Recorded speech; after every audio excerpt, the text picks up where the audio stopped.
If you've been investing in commercial real estate, you've probably heard this before. Triple net drugstores are the safest play in the game. And for years, that was true.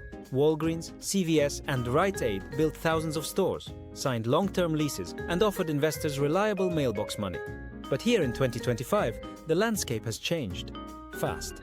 Let's talk about whether drugstores are still safe, or if you should think twice before buying your next NNN pharmacy deal. 1. The history. Why drugstores were gold. For decades, drugstores were viewed as recession-resistant essential services, backed by investment-grade credit, easy to underwrite NNN leases. The big three, Walgreens, CVS, and Rite Aid, dominated nearly every corner in America. Long-term leases with minimal landlord responsibilities made these a favorite for 1031 buyers and family offices. 2. What's changed? Let's start with Rite Aid. They filed for Chapter 11 bankruptcy. Over 500 stores are closing. Landlords are left scrambling. But even the big boys aren't safe. CVS has announced plans to close hundreds of locations over the next few years. Walgreens is re-evaluating underperforming stores and profitability metrics. Online pharmacy competition is rising. Amazon and digital health platforms are eating away market share. Reimbursement rates are shrinking and retail foot traffic is down. 3.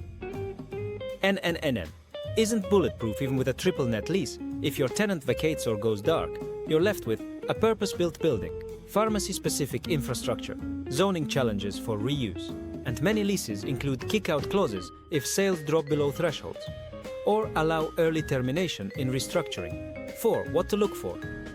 Now, if you're still considering drugstore investments, here's what to look at. Lease terms. Does the lease include renewal options with rent bumps? Is it corporate guaranteed? Location matters more than ever. Urban and dense suburban areas still perform. Rural and low-growth areas, risky. Store performance. Ask for store-level sales or at least chain-wide performance metrics. Replacement options. If CVS walks, how easy is it to re-tenant the space? 5. Repricing and cap rates. Cap rates for drugstores are softening. Prime Walgreens locations used to trade at 5.0%, now closer to 6.25%, 6.75%. Rite Aid. Properties are almost untradeable unless heavily discounted. CVS sits in the middle, but with exposure to closures. This repricing means better returns, but more risk. 6. Hidden risks. Be cautious of. Franchisee or non-corporate leases. Not all are investment grade. Short lease terms under 5 years with no options. Dark leases, where tenant pays rent but no longer operates. Environmental risks from older store construction or drive-through setups.